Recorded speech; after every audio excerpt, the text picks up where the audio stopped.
81 tahun sudah Indonesia menjalani perjalanan sebagai bangsa yang merdeka. Peringatan hari ulang tahun kemerdekaan Republik Indonesia ke-81 tahun ini kembali menjadi momentum untuk merefleksikan perjalanan bangsa, sekaligus meneguhkan kembali komitmen untuk mewujudkan cita-cita kemerdekaan.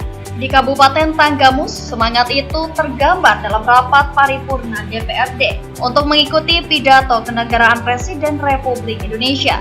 Dari gedung DPRD Tanggamus, kita akan melihat bagaimana makna 81 tahun kemerdekaan diterjemahkan dalam semangat pembangunan daerah, pertumbuhan ekonomi, peningkatan kesehatan, hingga upaya mewujudkan keadilan sosial bagi seluruh masyarakat. Para anggota DPRD, pimpinan daerah, jajaran organisasi perangkat daerah, hingga para undangan hadir untuk mengikuti rangkaian peringatan Hari Ulang Tahun Kemerdekaan Republik Indonesia ke-81. Rapat paripurna dipimpin Ketua DPRD Tanggamus Agung Setio Utomo. Hadir pula Bupati Tanggamus Saleh Asnawi, Sekretaris Daerah Suhaidi, para staf ahli, asisten daerah, kepala organisasi perangkat daerah, para camat, serta unsur forum koordinasi dan instansi terkait. Rangkaian kegiatan diawali dengan menyanyikan lagu kebangsaan Indonesia Raya. Suasana hikmat terasa ketika seluruh peserta berdiri menyanyikan lagu kebangsaan sebagai simbol persatuan dan kecintaan terhadap tanah air. Kemudian peserta mengheningkan cipta untuk mengenang jasa para pahlawan yang telah memperjuangkan kemerdekaan Indonesia. Dari momentum inilah peringatan kemerdekaan tidak hanya dimaknai sebagai perayaan, tetapi juga sebagai pengingat akan tanggung jawab bersama untuk mengisi kemerdekaan. Pesan tersebut menegaskan bahwa peringatan Hari Ulang Tahun Kemerdekaan harus menjadi momentum untuk melihat kembali sejauh mana pembangunan memberikan manfaat bagi masyarakat, termasuk di tingkat daerah, di mana pemerintah dan DPRD memiliki peran penting dalam memastikan program pembangunan benar-benar menjawab kebutuhan masyarakat. Setelah rangkaian pembukaan serta rapat paripurna DPRD Tanggamus mengikuti siaran pidato kenegaraan melalui layar yang tersedia di ruang sidang. Para peserta menyaksikan rangkaian sidang tahunan MPR RI serta sidang bersama DPR RI dan DPD RI tahun 2026. Ketua MPR RI Ahmad Muzani membuka sidang tahunan MPR RI. Sidang tahunan MPR RI menjadi momentum konstitusional sekaligus ruang untuk meneguhkan kembali komitmen dalam menjaga persatuan serta keberlangsungan kehidupan berbangsa dan bernegara. Ulang tahun Republik Indonesia yang ke-81 ini bukan sekedar pergantian angka, tapi ini adalah momentum bahwa dengan usia yang ke-81 ini, mari kita bersama-sama sebagai rakyat Indonesia, kita harus berdikari di atas kaki sendiri, bagaimana Indonesia ini akan lebih maju dan lebih makmur. Nah, pada tahun ini Ketua, temanya adalah Indonesia berdaulat, adil dan makmur, Ketua. Apa yang akan kita lakukan untuk mengawasi dan mengontrol agar tepat sasaran, Ketua?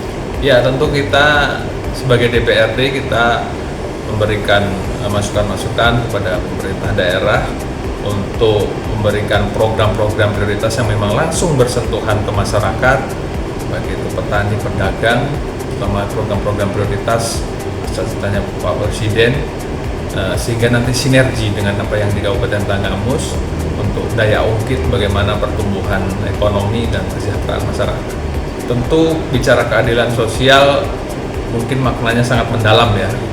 Jadi mungkin ada beberapa yang merasakan sudah keadilan itu sudah dirasakan, dan ada pun yang mungkin belum merasakan secara seutuhnya.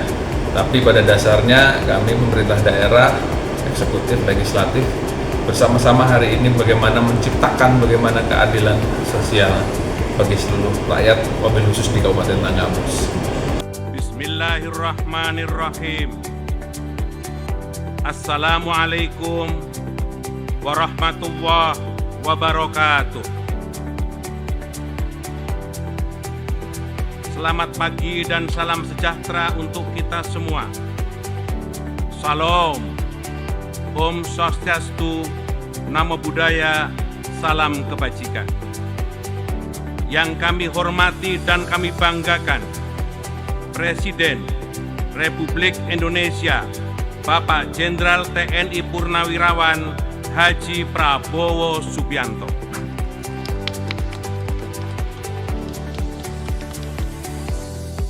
Wakil Presiden Republik Indonesia Bapak Gibran Rakabuming beserta Ibu Selvi Gibran Rakabuming. Presiden Republik Indonesia ke-7 Bapak Insinyur Haji Joko Widodo. Wakil Presiden Republik Indonesia ke-10 dan ke-12 Bapak Dr. Honoris Causa Dr. Andes Haji Muhammad Yusuf Kalla. Wakil Presiden Republik Indonesia ke-11 Bapak Profesor Dr. Haji Budiono.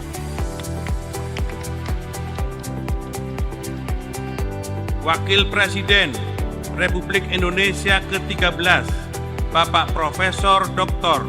Kiai Haji Ma'ruf Amin. Istri Presiden Republik Indonesia ke-4 Ibu Sinta Nuriyah Abdurrahman Wahid. Istri Wakil Presiden Republik Indonesia ke-9 Ibu Soraya Hamzahas. Ketua Dewan Perwakilan Rakyat Ibu Dr. Honoris Causa Hajah Puan Maharani. Ketua Dewan Perwakilan Daerah Bapak Dr. Honoris Causa Haji Sultan Bakhtiar Najamuddin. Ketua Badan Pemeriksa Keuangan Ibu Dr. Insinyur Ismayatun. Ketua Mahkamah Agung Bapak Profesor Dr. Sunarto.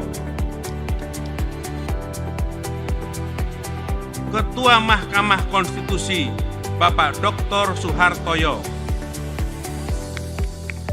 Ketua Komisi Yudisial Bapak Dr. Haji Abdul Khair Ramadan. Para Wakil Ketua Majelis Permusyawaratan Rakyat, para Wakil Ketua Dewan Perwakilan Rakyat, para Wakil Ketua Dewan Perwakilan Daerah, para pimpinan lembaga negara, para Ketua Umum Partai Politik, izinkan kami menyebut satu persatu. Ketua Umum PDI Perjuangan, Ibu Profesor Dr. Honoris Causa Hajah Megawati Soekarno Putri yang diwakili oleh Ibu Puan Maharani.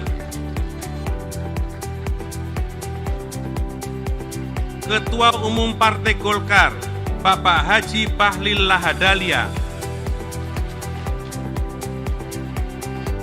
Ketua Umum Partai Gerindra, Bapak Haji Prabowo Subianto.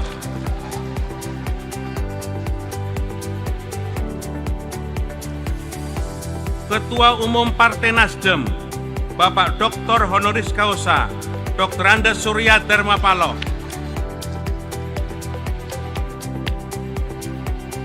Ketua Umum Partai Kebangkitan Bangsa, Bapak Dr. Honoris Causa Dr. Andes Haji Abdul Muhaimin Iskandar. Presiden Partai Keadilan Sejahtera, Bapak Dr. Haji Al-Muzammil Yusuf. Ketua Umum Partai Amanat Nasional, Bapak Dr. Honoris Causa Haji Zulkifli Hasan. Ketua Umum Partai Demokrat, Bapak Dr. Haji Agus Harimurti Yudhoyono. Para anggota MPR yang terdiri atas anggota DPR dan DPD, para pimpinan MPR, pimpinan DPR, dan pimpinan DPD periode sebelumnya, yang mulia para duta besar negara-negara sahabat, para menteri Kabinet Merah Putih, Panglima Tentara Nasional Indonesia, Kepala Kepolisian Negara Republik Indonesia, Kepala Badan Intelijen Negara, Jaksa Agung Republik Indonesia, para insan pers, media cetak dan elektronik dalam dan luar negeri, para perwakilan teladan dari seluruh penjuru tanah air, para tamu undangan, serta teristimewa seluruh rakyat Indonesia yang berbahagia dimanapun saudara berada. Sidang majelis hadirin yang kami muliakan, sesuai daftar hadir yang disampaikan oleh Sekretariat Jenderal MPR, sampai hari ini telah hadir 629 anggota dari 732 anggota MPR yang terdiri atas anggota DPR dan anggota DPD. Dengan demikian, berdasarkan ketentuan pasal 99 huruf C Tata Tertib MPR dan pasal 281 ayat 1 Tata Tertib DPR serta pasal 256 ayat 5 Tata Tertib DPD, sidang telah memenuhi syarat untuk dibuka.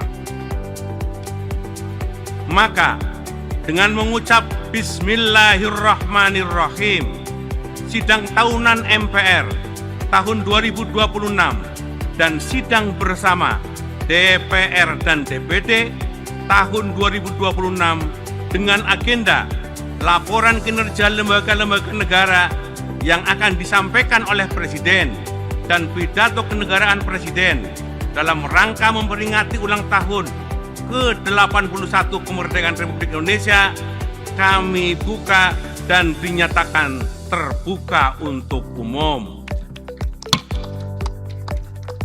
Saudara-saudara sebangsa dan setanah air, 81 tahun setelah kita merdeka, kita patut bersyukur atas kemajuan yang telah dicapai.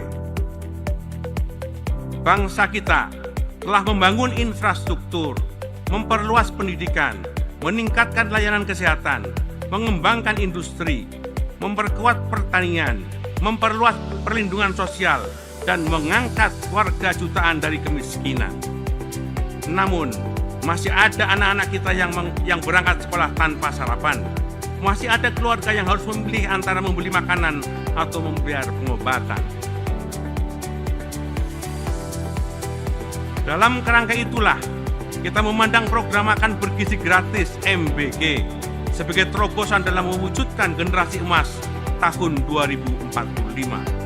Program tersebut bukan semata-mata pembagian makanan, yang merupakan pembagian dari ikhtiar mencerdaskan kehidupan bangsa serta membangun manusia Indonesia yang sehat dan berkualitas.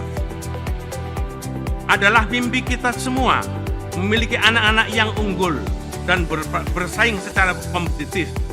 Pemenuhan gizi anak-anak, ibu hamil, dan kelompok yang membutuhkan merupakan investasi jangka panjang bagi masa depan bangsa. Tugas kita bersama adalah memastikan bahwa tujuan yang baik itu dilaksanakan dengan tata kelola yang baik, tepat sasaran, dan akuntabel. Demikian pula dengan Koperasi Desa Merah Putih atau Koperasi Kelurahan Merah Putih. Konstitusi kita menegaskan bahwa perekonomian disusun sebagai usaha bersama berdasar asas kekeluargaan. Amanat ini menunjukkan bahwa pembangunan ekonomi Indonesia tidak boleh semata-mata diserahkan kepada persaingan bebas yang membuat pihak kuat semakin perkasa dan pihak lemah semakin tersisih. Koperasi merupakan salah satu sarana untuk menghadirkan demokrasi dalam kehidupan ekonomi.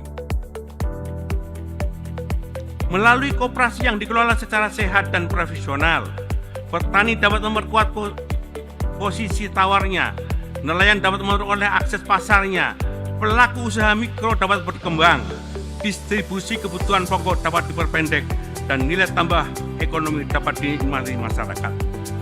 Koperasi bukan sekedar badan usaha, koperasi adalah semangat untuk maju bersama. Karena itu, keberhasilan koperasi diukur dari tumbuhnya kegiatan ekonomi produktif, meningkatnya pendapatan anggota, kuatnya tata kelola, serta bertambahnya kemandirian masyarakat. Sidang majelis, saudara-saudara sebangsa dan setanah air. Konstitusi pasal 31 mengamanatkan bahwa setiap warga berhak mendapatkan pendidikan. Sekolah rakyat hadir sebagai bentuk kesungguhan pemerintah menjamin pendidikan bagi masyarakat, termasuk masyarakat yang kurang mampu. Dengan demikian juga dengan Sekolah Unggul Garuda yang memiliki tugas utama mencetak talenta unggul di bidang sains, teknologi, teknik, dan matematika. Sementara itu pasal 33 Undang-Undang Dasar 1945 secara tegas mengamanatkan bumi, air, dan kekayaan alam yang terkandung di dalamnya dikuasai oleh negara dan dipergunakan untuk sebesar-besarnya kemakmuran rakyat. Amanat itulah yang kemudian dijabarkan secara strategis melalui ketetapan MPR nomor 9 /MPR/2001 tentang pembaharuan agraria dan pengelolaan sumber daya alam. Pengelolaan sumber daya alam kita harus berlandaskan pada keadilan, keberlanjutan, dan kelestarian ekologi. Kita juga menyaksikan bagaimana pemerintah mengambil kebijakan tentang tata kelola ekspor satu pintu melalui PT Danantara Sumber Daya Indonesia, yang itu jelas memperkuat posisi tawar negara dalam perdagangan global. Saudara-saudara sekalian, sebangsa dan setanah air, sidang majelis yang berbahagia. Kedaulatan adalah kemampuan bangsa menentukan jalannya sendiri, menjaga wilayahnya, melindungi rakyatnya, mengelola kekayaannya, serta mengambil sikap berdasarkan kepentingan nasional dan prinsip-prinsip yang diyakininya. Konstitusi kita memberi arah yang jelas. Indonesia berkewajiban ikut melaksanakan ketertiban dunia yang berdasarkan kemerdekaan, perdamaian abadi, dan keadilan sosial. Karena itu, politik luar negeri bebas aktif berarti bebas menentukan pendirian berdasarkan kepentingan nasional, tidak berpihak kepada salah satu blok manapun. Indonesia harus tetap konsisten menolak perang sebagai cara menyelesaikan perselisihan antar negara. Dalam bahasa yang sederhana, sering disampaikan oleh Presiden Prabowo, 1000 kawan terlalu sedikit, 1 musuh terlalu banyak.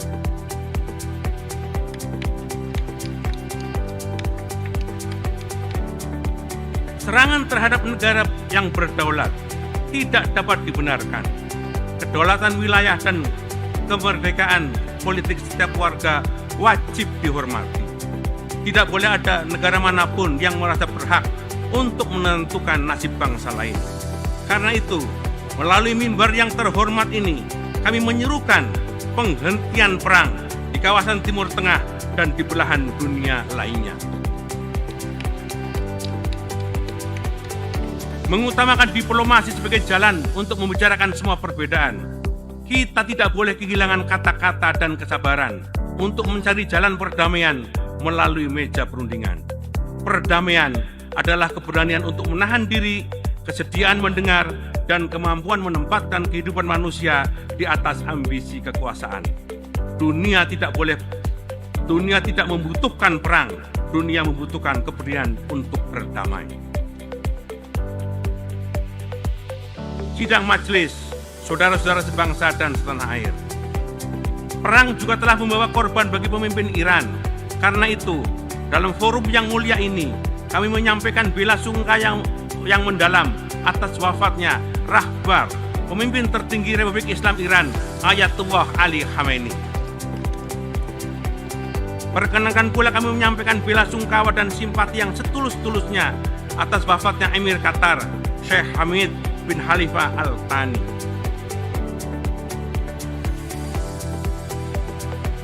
Sidang majelis, saudara-saudara sebangsa dan setanah air. Dalam persoalan Palestina, sikap Indonesia tidak pernah berubah dan tidak pernah bergeser. Dukungan atas perjuangan Palestina bukanlah permusuhan terhadap satu agama atau bangsa. Dukungan terhadap perjuangan Palestina dan kemerdekaan Palestina berakar pada sejarah perjuangan bangsa dan konstitusi. Bangsa Indonesia mengalami sendiri pahitnya penjajahan perang. Karena itulah kita tidak dapat berdiam diri ketika bangsa lain masih hidup di bawah pendudukan dan kekerasan. Kita mendukung hak rakyat Palestina untuk merdeka, berdaulat, dan hidup secara bermartabat di tanah airnya sendiri. Rakyat dan bangsa Indonesia akan terus berdiri bersama rakyat Palestina. Sidang majelis, saudara-saudara sebangsa dan setanah air. Persatuan harus dirawat dari hari ke hari melalui keadilan, keteladanan, dialog, dan rasa saling percaya. Karena itu menjaga persatuan berarti menjaga keadilan. Kritik tidak boleh digunakan untuk merobek persatuan. Sebaliknya, persatuan juga tidak boleh digunakan untuk meredam perbedaan pendapat. Dalam falsafah Jawa, kita diingatkan untuk selalu ngeluruk tanpa bolo, sekti tanpa aji-aji, sugih tanpa bondo, menang tanpa ngasurake. Selanjutnya, Ketua DPD RI Sultan Bahtiar Nazamuddin menyampaikan pidato pengantar sidang bersama DPR RI dan DPD RI. Dalam pidatonya disampaikan bahwa kemerdekaan Indonesia lahir dari kesepakatan dan persatuan berbagai daerah, bahasa, dan suku dalam satu tekad untuk membangun Indonesia yang merdeka, bersatu, dan berdaulat. Setelah itu, Presiden Republik Indonesia Prabowo Subianto menyampaikan pidato kenegaraan. Pidato ini menjadi salah satu bagian penting dalam rangkaian peringatan Hari Kemerdekaan Republik Indonesia. Presiden Prabowo mengingat kembali momen ketika dirinya mengucapkan sumpah sebagai Presiden Republik Indonesia pada 20 Oktober 2024 di hadapan majelis seluruh rakyat Indonesia dan Tuhan Yang Maha Kuasa. Komitmen untuk menjalankan amanah kepemimpinan ditegaskan kembali dengan menjalankan kepemimpinan secara tulus dan jujur, serta mengutamakan kepentingan seluruh rakyat Indonesia. Bagi peserta di daerah, pesan dalam pidato kenegaraan tersebut menjadi referensi dalam melihat arah pembangunan, termasuk bagi Kabupaten Tanggamus, sebab pembangunan nasional pada akhirnya harus terasa hingga ke daerah dan memberikan dampak nyata bagi masyarakat. 81 tahun kemerdekaan menjadi momentum untuk melihat kembali apa yang sudah dicapai dan apa yang masih harus dikerjakan. Saudara-saudara sekalian, bangsa yang kuat adalah bangsa yang mampu memberi makan rakyatnya sendiri. Ketika kami menerima mandat, petani masih menghadapi pupuk yang sulit diperoleh, harga gabah yang jatuh setiap saat panen, aturan yang berbelit-belit. Kita harus berani menghadapi kesulitan dan masalah ini. Dan dengan demikian, walaupun kita tidak menyalahkan siapapun, kita melangkah dengan mencari solusi. Birokrasi tidak boleh menghambat keputusan yang baik. Kita harus mengakui masalah bangsa kita adalah antara lain masalah birokrasi yang berbelit-belit, birokrasi yang tidak bekerja dengan efisien, para birokrat yang sering menggunakan jabatan dan wewenangnya untuk memperkaya diri, memperkaya keluarganya, dan memperkaya kelompoknya.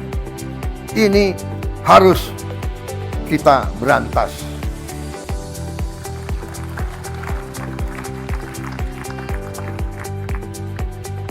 Bukan kita tutup-tutupi. Era sekarang, era digital, era informasi. Tidak ada gunanya kita tutup-tutupi. Justru kita harus selesaikan masalah ini.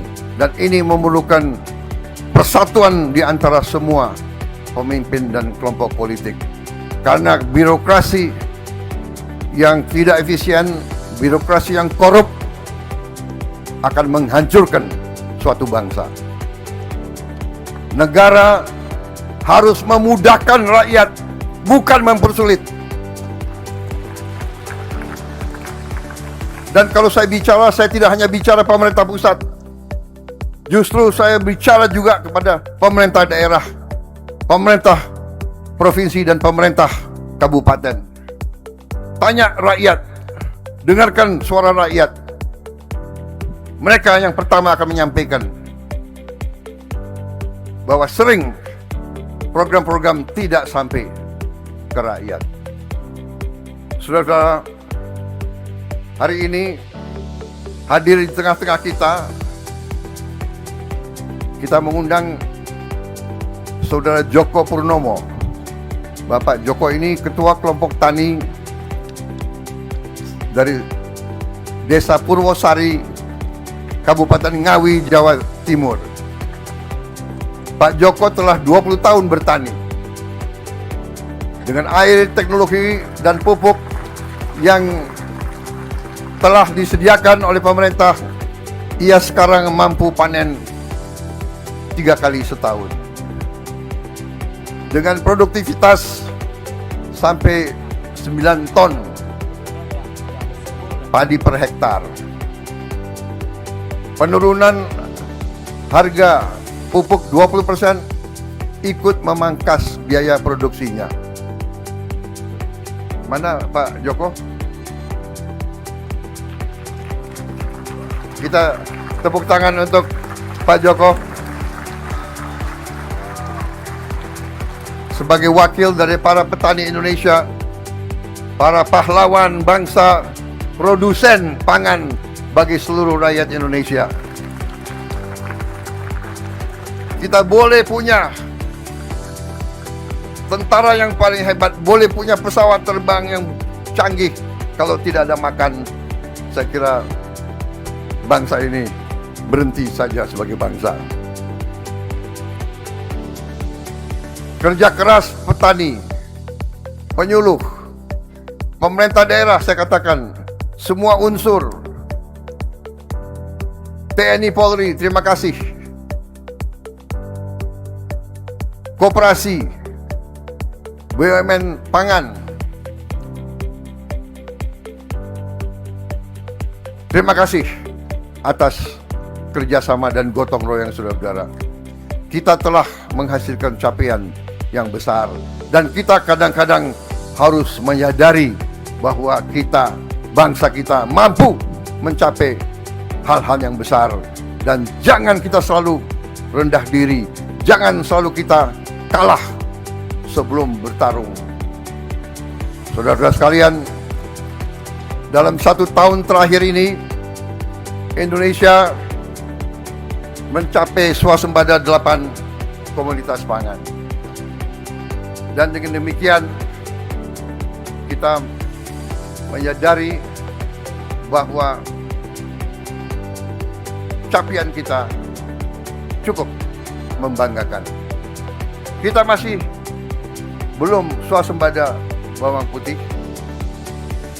Kita berjuang agar dalam 3 tahun kita bisa mencapai swasembada bawang putih. Yang saya sebut tadi, daging masih belum, daging sapi yang belum, daging kerbau juga belum, tapi daging ayam sudah. Pada dasarnya sebetulnya untuk protein sebenarnya kita sudah swasembada, yaitu protein dari ikan, protein dari telur, protein dari daging ayam. Saudara-saudara, di hari ini tadi sudah saya menyampaikan penghargaan khusus kepada mereka-mereka yang telah bekerja keras sehingga kita bisa mencapai swasembada pangan ini. Saudara-saudara, selain itu kita juga telah berhasil mencapai capaian-capaian berarti di sektor-sektor lain.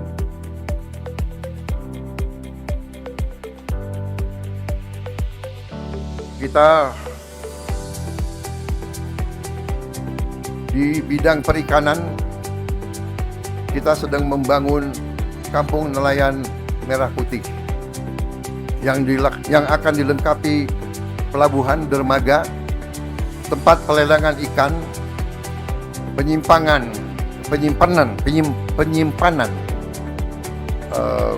ruang dingin, bengkel, pengolahan hasil laut, perumahan, dan fasilitas sosial. Hari ini 100 kampung nelayan telah kita bangun. Target kita 1.386 kampung nelayan akan berdiri dan berfungsi pada akhir Desember 2026. Laut Indonesia harus menjadi sumber kemakmuran nelayan Indonesia. nilai perikanan kita setiap tahun adalah sekitar 34 miliar dolar. Baru hanya mungkin 5% yang dapat kita nikmati. Sisanya diambil oleh kapal-kapal negara lain tanpa izin kita. Bayangkan berapa nilai yang kita hilang tiap hari, tiap malam. Kita juga harus membangun armada kapal ikan yang modern. Kita butuh belasan ribu kapal. Ini tantangan berat, tapi kita harus mulai. Pada tahun 2027 akan datang, kita targetkan kita akan mulai membangun 1.582 kapal ikan modern. Saudara-saudara sekalian, juga tadi kita sudah singgung, dalam rangka memperkuat ekonomi rakyat dari bawah, kita juga membangun koperasi-koperasi Desa Merah Putih. Hari ini kita telah berhasil mendirikan dan mengoperasikan 10.000 koperasi Merah Putih. 3.300 diantaranya operasi secara optimal.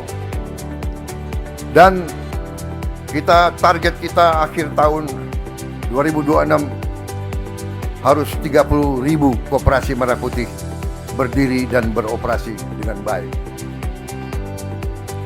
Saudara-saudara sekalian, dengan koperasi Merah Putih ini, untuk pertama kali dalam sejarah Republik Indonesia, dari sejak kita menerima kedaulatan, untuk pertama kali negara akan menguasai rantai pasok sendiri, sehingga tidak bisa kita dipermainkan oleh saudagar-saudagar yang hendak mempermainkan pasar. Kita tidak anti pasar, tidak bisa kita anti pasar. Ekonomi adalah didasarkan atas bergeraknya pasar, tapi pasar bisa dimanipulasi, pasar bisa dirusak, pasar bisa diatur oleh mereka yang menguasai modal besar. Dan karena itu, rakyat kita harus kita bantu, kita harus organisir, kita harus berdayakan melalui koperasi. Koperasi yang dibantu, koperasi yang diperkuat, koperasi yang diberdayakan. Saudara-saudara sekalian, semua barang-barang subsidi akan disalurkan melalui koperasi Merah Putih, sehingga barang-barang subsidi tidak boleh dan tidak bisa diperdagangkan.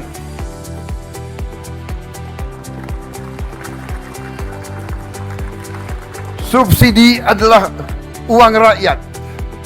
Barang yang disubsidi oleh uang rakyat, untuk rakyat, dan bukan dagangan. Saudara-saudara, BUMN adalah milik seluruh rakyat Indonesia. BUMN tidak boleh milik direksi,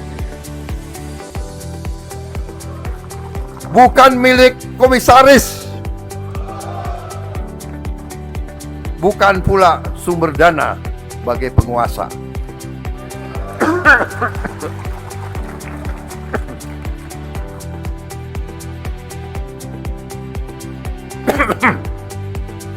Maaf, agak terlalu semangat. Ketika kita bentuk Danantara, ya itu adalah dana kedaulatan kita, Sovereign Wealth Fund. Kita menemukan bahwa ada 1074 BUMN, dan BUMN itu ada yang punya anak perusahaan dan ada yang punya cucu perusahaan. Bahkan ada yang punya cicit perusahaan. Ini luar biasa. Saya mengira BUMN itu adalah 300 atau 400. 1074. Dan BUMN ini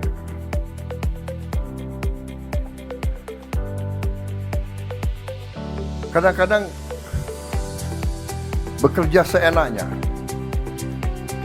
tidak bertanggung jawab kepada bangsa, kepada negara. Pemerintah tidak dianggap. Saya tidak paham bagaimana bisa terjadi seperti ini.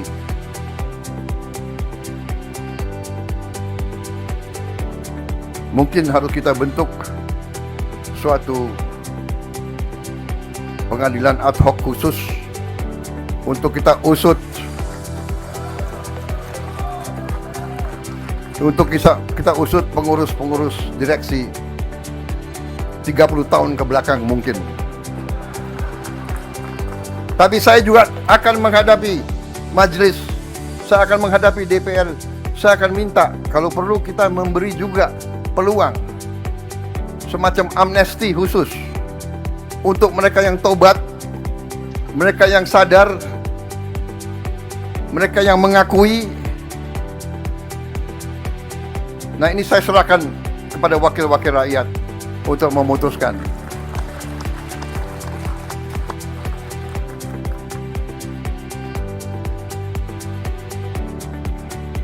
Kalau saya laporkan semuanya, saya takut rakyat kita marah semuanya. Saudara-saudara, terlalu banyak BUMN yang tidak produktif.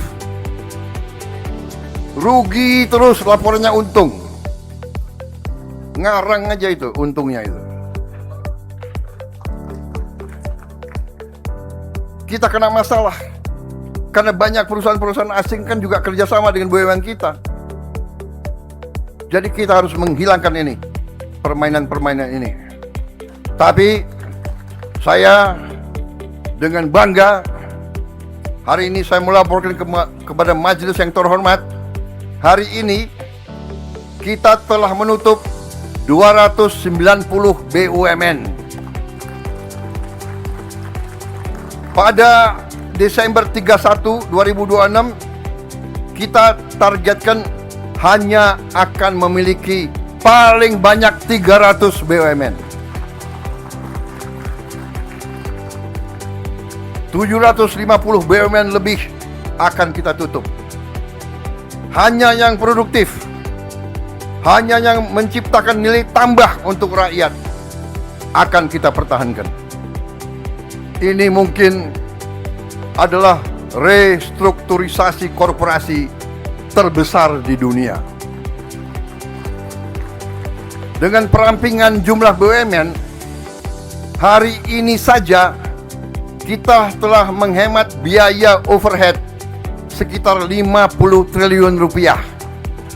Hanya dari gaji, direksi, komisaris, sewa gedung, sewa mobil, perjalanan dinas, bla bla bla bla, kita sudah menghemat 50 triliun rupiah lebih.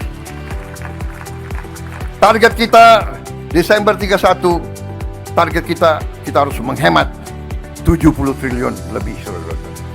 Kita bisa bayangkan dengan 50 triliun berapa puskesmas bisa kita perbaiki, berapa sekolah bisa kita renovasi, berapa rumah untuk rakyat kita bisa kita berikan. Jadi saudara sekalian, untuk itu saya memberi penghargaan khusus kepada pimpinan dari Danantara, ya, dengan seluruh timnya, seluruh jaringannya. Silakan berdiri. Kita tepuk tangan.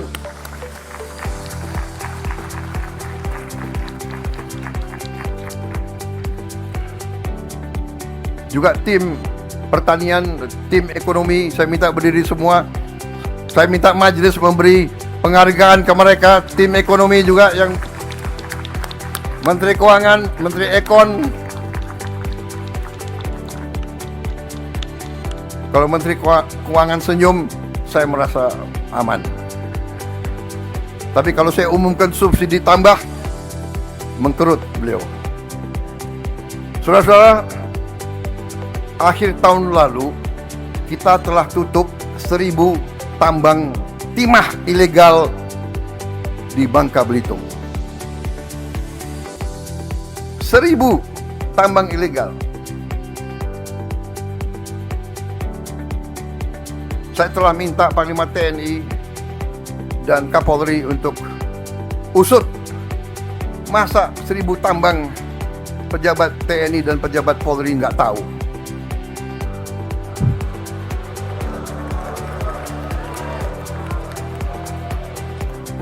Kapolri dan Panglima TNI, ya, usut. Untuk apa negara kasih pangkat, kasih jabatan mereka-mereka kalau nggak bisa tertibkan ini? Saya bicara atas nama rakyat Indonesia. Ini wakil-wakil rakyat semua di sini.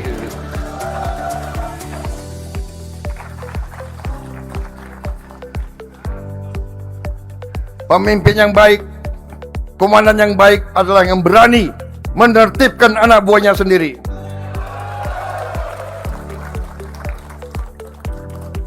Kadang-kadang kita sedih.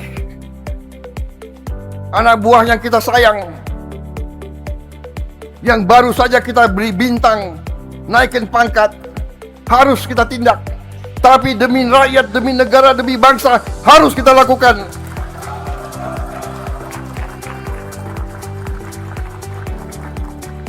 Saya sadar, saya disumpah di sini. Saya tidak bisa mengizinkan perasaan saya menentukan kebijakan saya. Saya harus menentukan kebijakan saya atas dasar kepentingan rakyat Indonesia. Karena itu saya minta benar-benar Panglima TNI dan Kapolri usut. Tidak mungkin 1.000 tambang berjalan ilegal tanpa pejabat kepolisian dan pejabat polisi.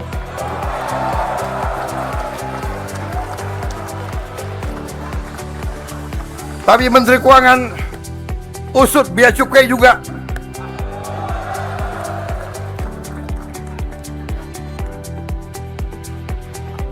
Iya kan?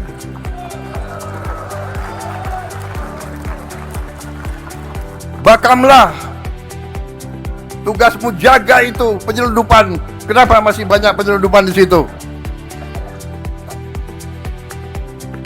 Saudara-saudara, ya. Gak ada masalah.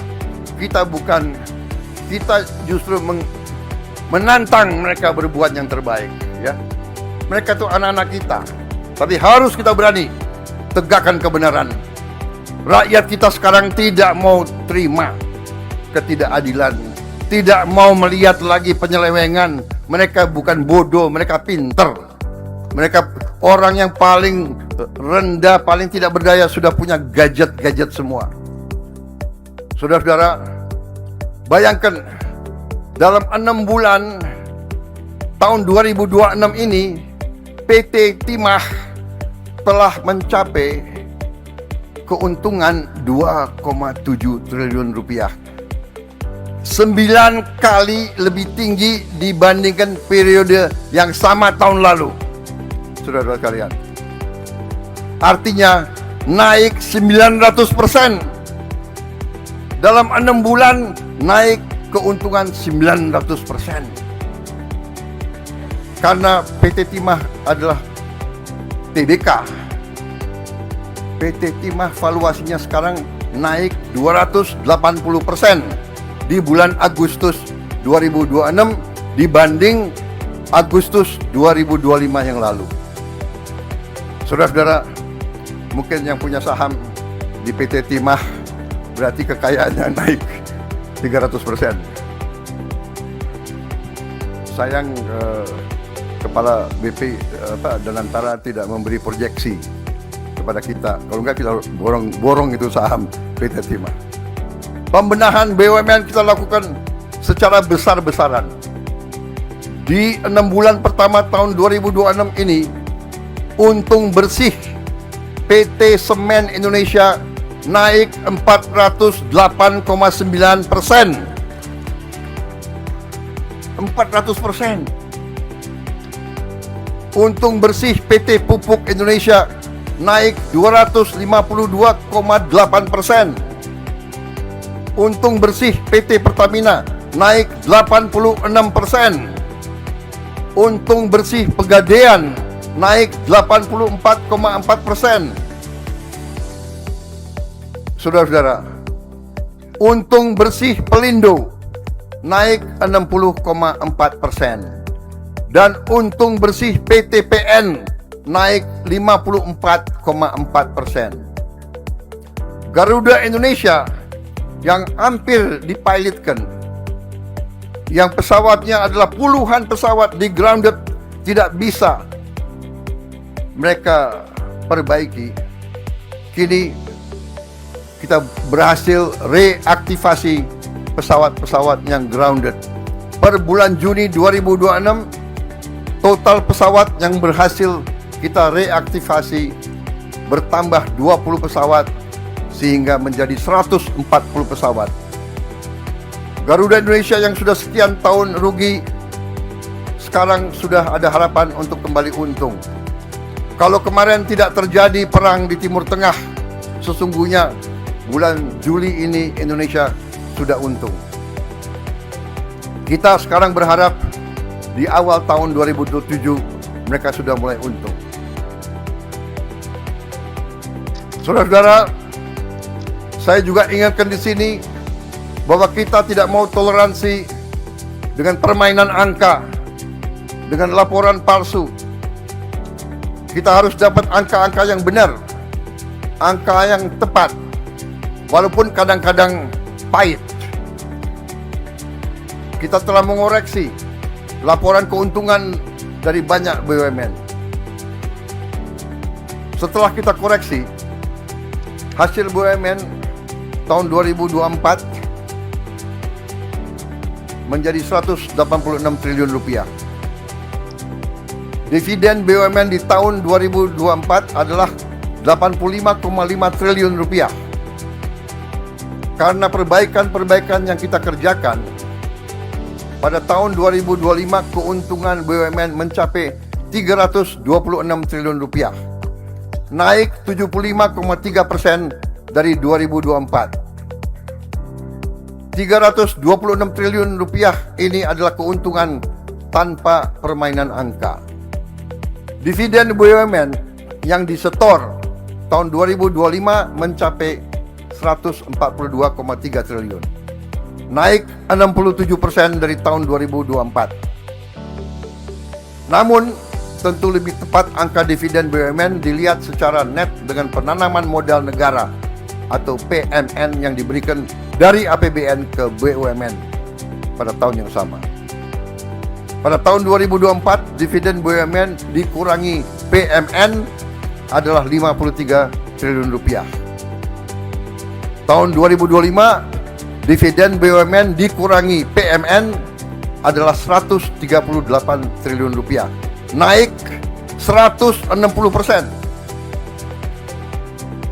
Dividen BUMN di tahun 2026 ini diproyeksikan kembali naik sampai dengan 200 triliun tanpa ada PMN. Artinya dari 2024 ke 2026 naik dari 53 triliun rupiah ke 200 triliun rupiah, atau bisa dikatakan 4 kali lebih besar. 400% meningkatnya tanpa PMN. Saudara-saudara, ini membuktikan dengan manajemen yang akal sehat, dengan niat tidak menipu, keberhasilan kita bisa datang dengan sangat cepat. Sekali lagi, saya apresiasi manajemen dan pimpinan Danantara. saya kira pantas ini pimpinan Danantara nanti mendapat bintang kehormatan yang pantas di suasana Hari Kemerdekaan ini. Apakah majelis menyetujui? Pantas tidak mereka menerima tanda kehormatan? Pantas tidak?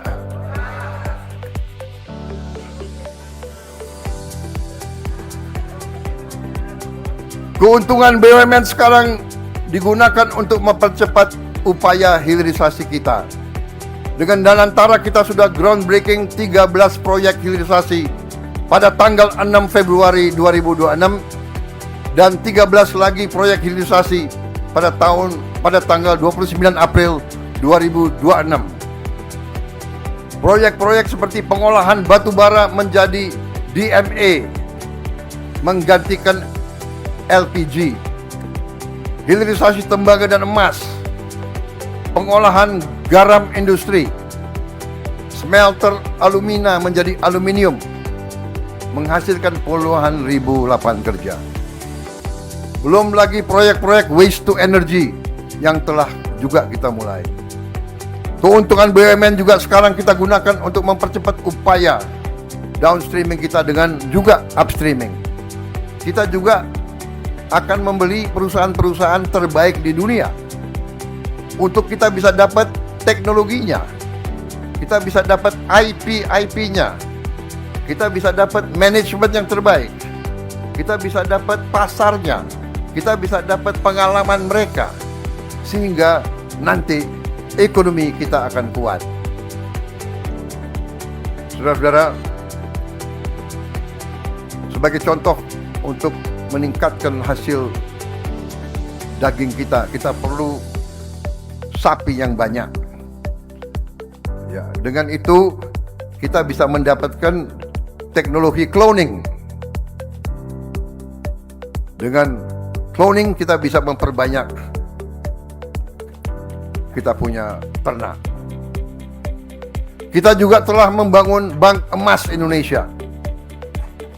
Kita ingin emas Indonesia tidak hanya ditambang di negeri ini, tapi disimpan, diperdagangkan, dan diberi nilai tambah di negeri orang lain. Hari ini dengan adanya Bank Emas yang baru beroperasi 1 tahun, Bank Emas kita di Pegadaian dan di Bank Syariah Indonesia sudah mengelola 153 ton emas dengan nilai sekitar 360 triliun rupiah atau sekitar 20 miliar dolar Amerika Serikat. Kekayaan Indonesia harus memperkuat tabungan, pembiayaan, dan perekonomian Indonesia. Maaf, saya mohon izin.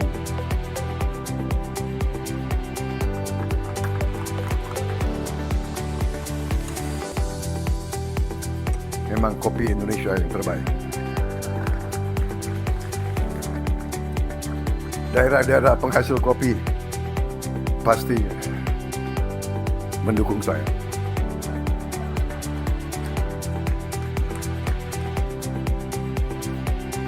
Tenang aja, pemilu masih lama. Ini banyak yang calon-calon. Kita juga membenahi ekspor komoditas strategis. Sebelumnya, minyak mentah sawit Indonesia dijual di pelabuhan Indonesia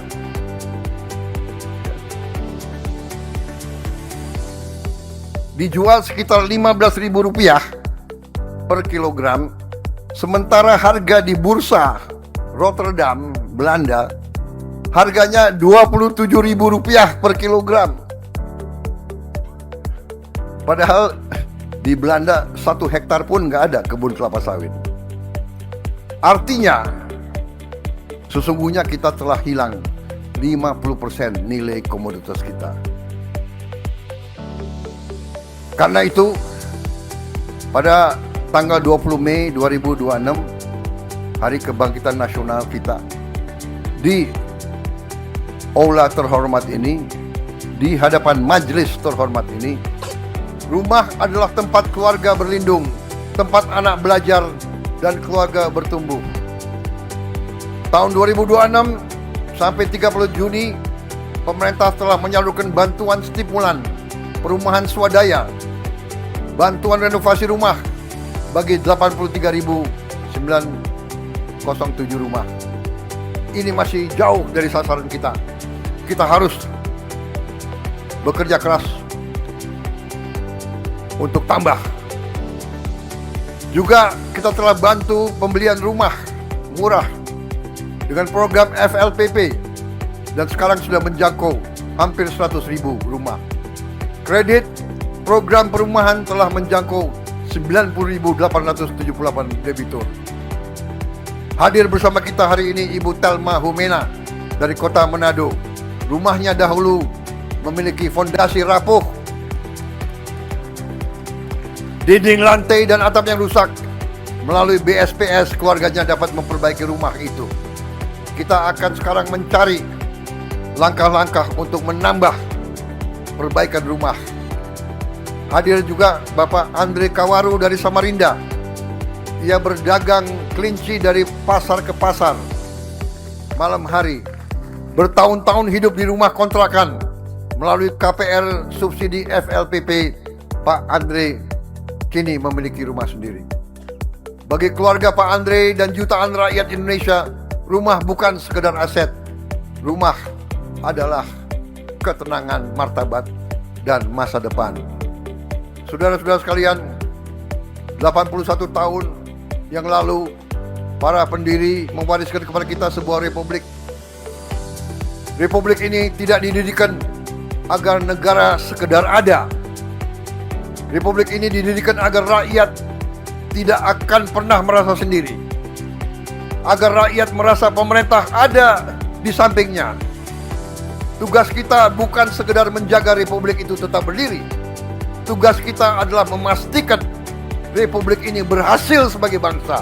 Republik ini berhasil punya kemampuan untuk hadir di tengah-tengah rakyat dan menghadirkan kemakmuran bagi seluruh rakyat Indonesia. Mari kita buktikan bahwa kepada dunia bahwa demokrasi kita dapat menghasilkan kesejahteraan. Terima kasih Ketua MPR, terima kasih Ketua DPD RI. Selalu dibicarakan persatuan, persatuan, persatuan. Dari Bung Karno selalu bermimpi persatuan Indonesia. Kita berbeda. Dari dasinya aja kita lihat kita berbeda. Tapi satu, cinta merah putih. Dirgahayu Republik Indonesia ke-81. Semoga Tuhan Maha Besar melindungi bangsa Indonesia menghadapi masa-masa yang sulit dengan optimis, dengan gembira, dengan keberanian. Merdeka! Merdeka! Merdeka!